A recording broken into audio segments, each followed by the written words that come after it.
Hello everyone and welcome back to the official start of my Doctor Who marathon.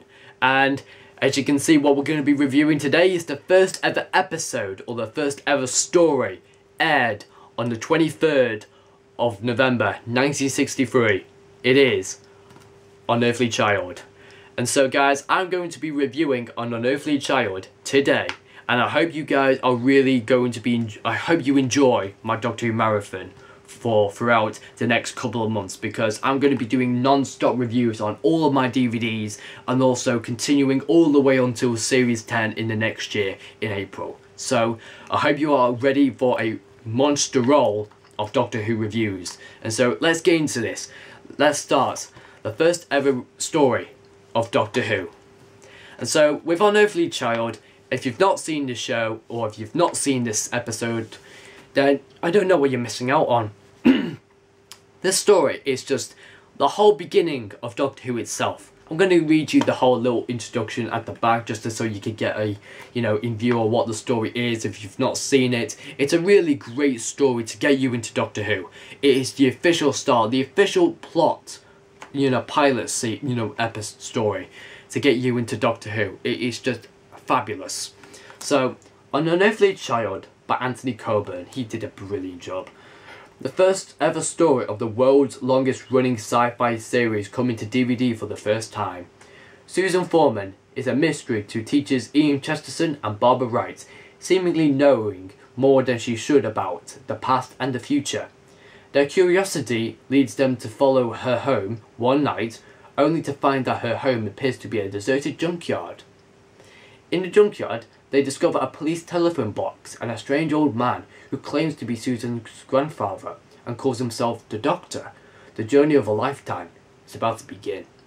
And that introduction there is just the whole beginning of Doctor Who itself. You get introduced to concepts like time travel, new dimensions, space and time. You get introduced to concepts like how can something so small can have a bigger room on the inside, and also having so much knowledge, about the future and the past from just one complete new student. I mean, Susan Foreman is a complete stranger in the real world. In 1963, she has way more knowledge in the future and the past. She was thinking about the decimal system has been introduced, and also she didn't know, she didn't know how many shillings were in a pound. She knew the dimensional, fourth and fifth dimensionals of the universe, time and space, but also she didn't know of all these other stuff as well. She was really great at some things, but desperately, terribly bad at others. But she has way more knowledge compared to us humans than any other person in the world, or any person in the universe, to be said. She is a complete stranger, but she has way more knowledge above everybody else. She is a complete mystery, and no one really knows the story behind this. But that's where the story comes in. The first ever episode of Doctor Who, and we get to see where there's a pilot episode and there's the original first episode. Just tell me in the comments down below, what is the best introduction to for you for Unearthly Child? Do you like the pilot episode, or do you like the original first episode? I quite like the original first ever episode, not the pilot episode recording. I quite like the first episode, recording, because we get more in-depth, introduced to time and space, and like how this, TARDIS can fly anywhere in time and space, and all these other concepts, and, has a bit more, in-depth feeling to it. Whereas the pilot episode was just a complete, simple pilot episode, got introduced us to space and time. Although I quite liked it, it had some great, effects. It had, some good, colour, picturesque, feel to it. Had like a bit more realistic feel to it, whereas the quality in the pilot episode was quite good. But in the original episode, the quality was okay. I mean, the pictures weren't that brilliant, but I think the original quality was always sometimes the best, because back in those days, they had to use what they had to use. I mean, they don't have brilliant, high quality definition, video cameras like, we do now, but they didn't really have all those necessary things that we have now. So it was quite difficult to film Doctor Who, but they managed to film some amazing great stories because of their, you know, contribution to time and space, time travel, distant planets, about the past and the future, all these other concepts being introduced. And this is where the whole story needs to be really successful. If it wasn't successful, I don't know where we would be in Doctor Who. Sorry about my unpronunciation, and sometimes I talk so fast and so I just get my words mixed up, so I apologise for that. So yeah, as I was saying, if the story wasn't successful, then I don't know where we would be in Doctor Who. It's a complete mystery. But the whole episode 1, the whole of episode 1, is just absolutely fantastic. Just brilliant, gets you introduced to the whole story itself. Even the music at the start, it's very chilling, very spine chilling. You get the little music, and then the music continues within the whole little introduction. A policeman walking around just checking on some other stuff, then walks through a junkyard, and then we see all these other artifacts throughout this junkyard, and then the camera turns and then just sees a police box, and then comes the titles, An Unearthly Child. That is just a brilliant introduction. It's just fabulous, and it is so historical just to recreate that for the 50th anniversary of Doctor Who. It's just brilliant. And so this is just really the whole introduction of Doctor Who itself. It's just fabulous. I cannot say anything much more about this story at all. It's just honest fabulous. I wouldn't say that the story is absolutely fabulous. I'd just say that the episode 1 is just fabulous, because it just introduces you to so many aspects of new concepts of time and space, relative dimensions in space. Just so much depth in episode 1. Whereas episode 2, episode 3 and episode 4, it's okay. Episode 2, the acting with the cavemen in it is quite dodgy. Not very great acting, honestly. I just think that episode 2 didn't have as much more, you know, enthusiasm compared to the other one. It just didn't feel as a brilliant episode. It just got us introduced to us to a distant planet and a different time of how this is, you know, so unbelievable that we've just travelled through space and time. And just, yeah, it's just unbelievable. And the cliffhanger in episode 1 was quite spine-chilling, because you didn't have no idea what that shadow was. No idea. It could have been a complete stranger, or it could be completely different compared to anything else in the universe. You have no idea what that shadow was unless you watched episode 2, whereas in actual fact, a caveman, a human, a stubborn old human. So yeah, episode 2 was okay. It's just not the best. The episode's just very dodgy in some places. It's just the acting's just not very, you know, straight really. It's just, it goes a bit off peak and then suddenly just falls back. It's just very weak acting in episode 2. Susan gets very screamy. Ian and the Doctor, they sometimes have a fight in between, but that, you know, it just, you know, helps them with their relationship really, because at first the Doctor and Ian were quite stubborn to each other, had a very bad attitude to each other.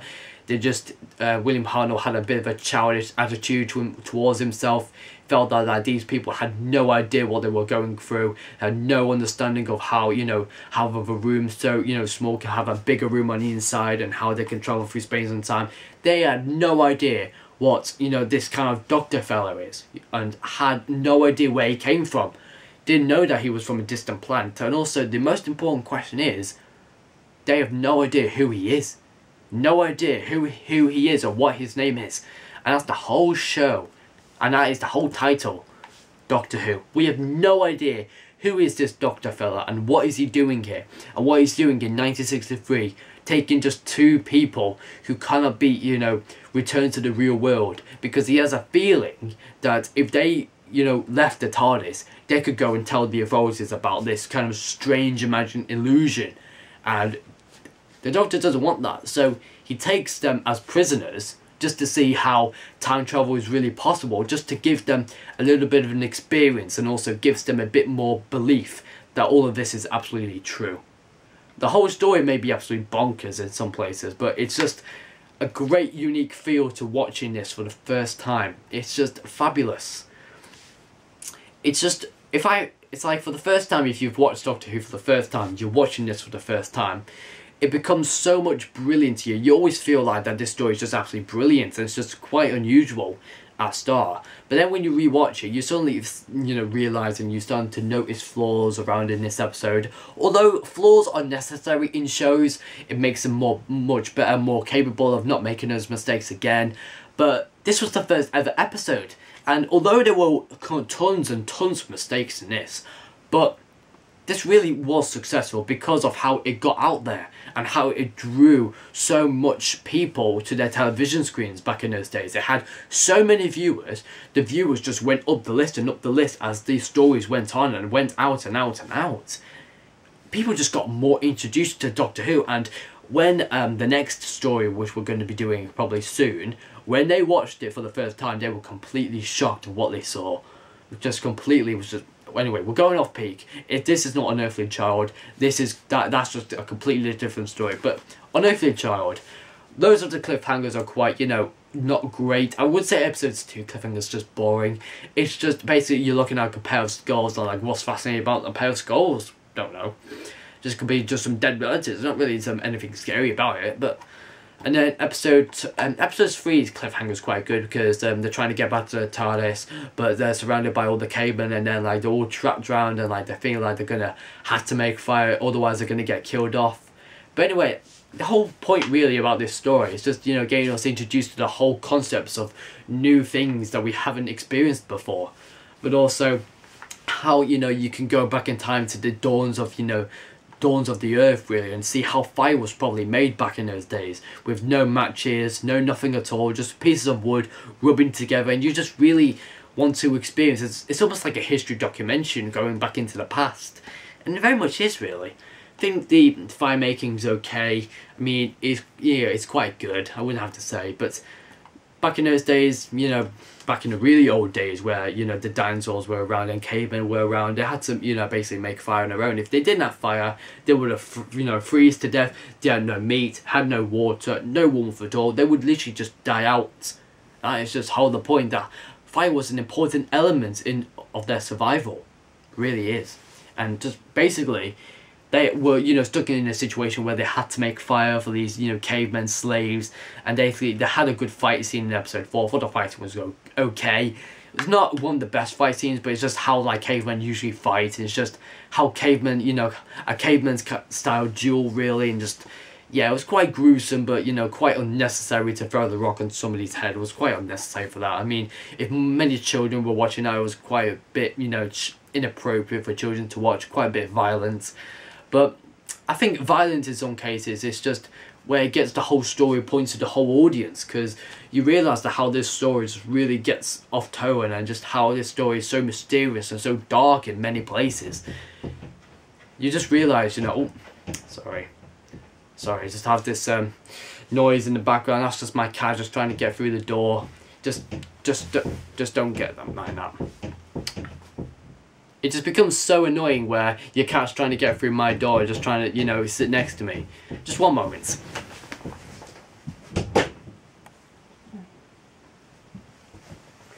Alright man, I've got him stuck now. Well, he's not coming in at all, he just basically wanted to walk through, and oh well.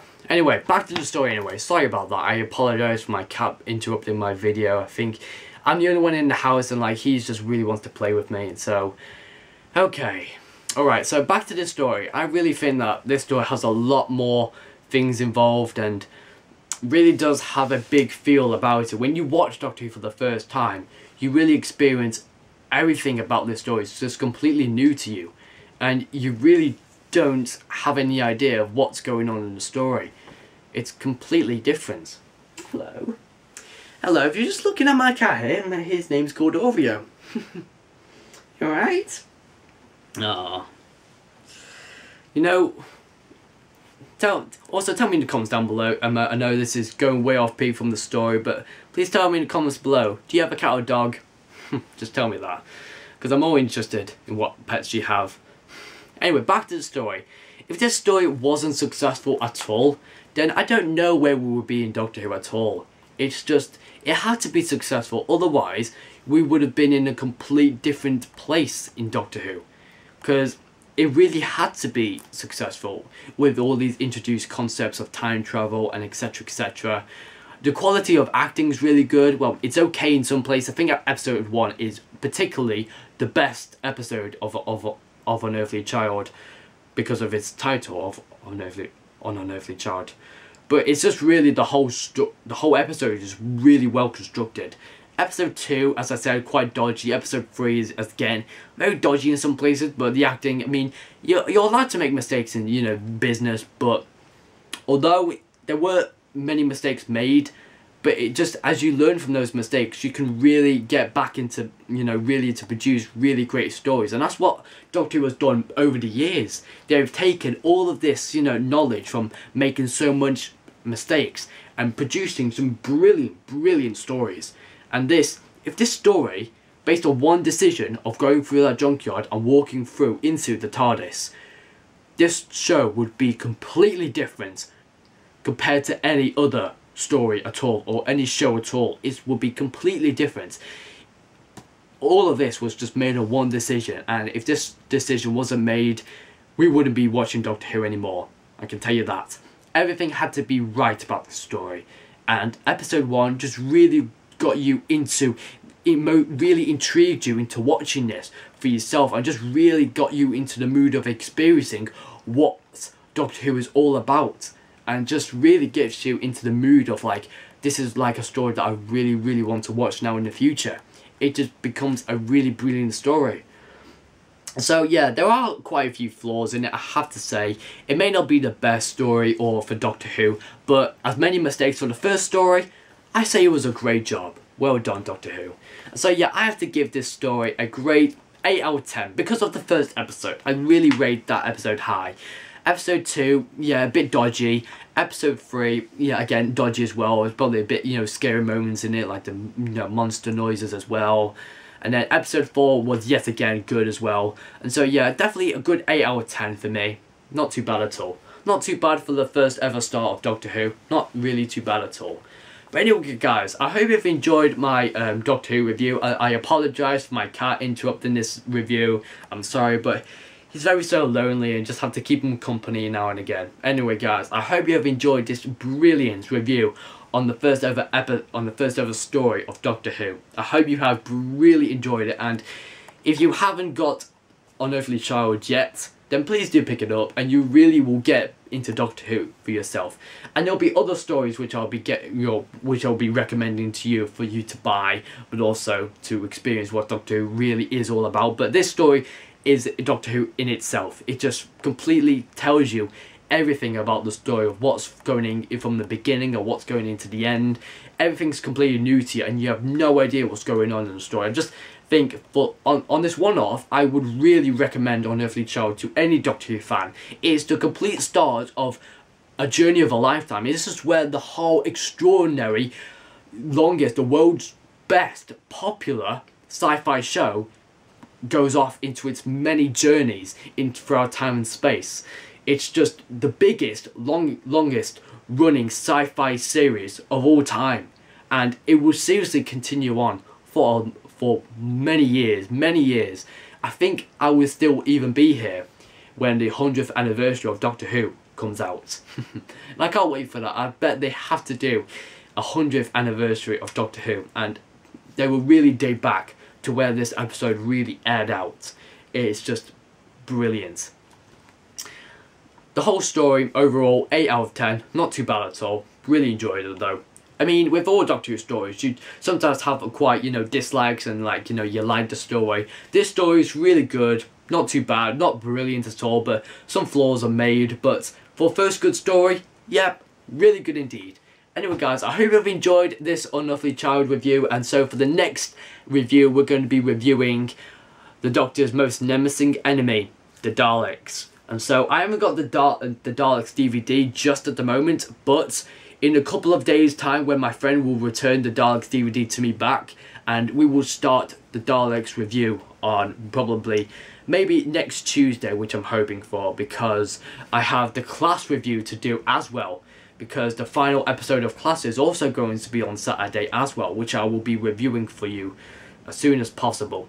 But anyway guys, I hope you have enjoyed this review. Please do give a like and also tell your friends about this new Doctor Who marathon. This Doctor Who marathon is going to be so brilliant to all of your friends, and if all of your friends are big fans of Doctor Who, then please tell them and inform them by, you know, texting them or going on Facebook and just telling all your friends to watch my videos. And if you are big fans of Doctor Who, then watch my videos, and please do subscribe, because I'm wanting that this Doctor Who marathon to get me as many subscribers and likes and views as possible. So please guys, hope you have enjoyed this review, and I will see you guys for the next review of the Daleks. Hope you've enjoyed, and I'll see you guys next time.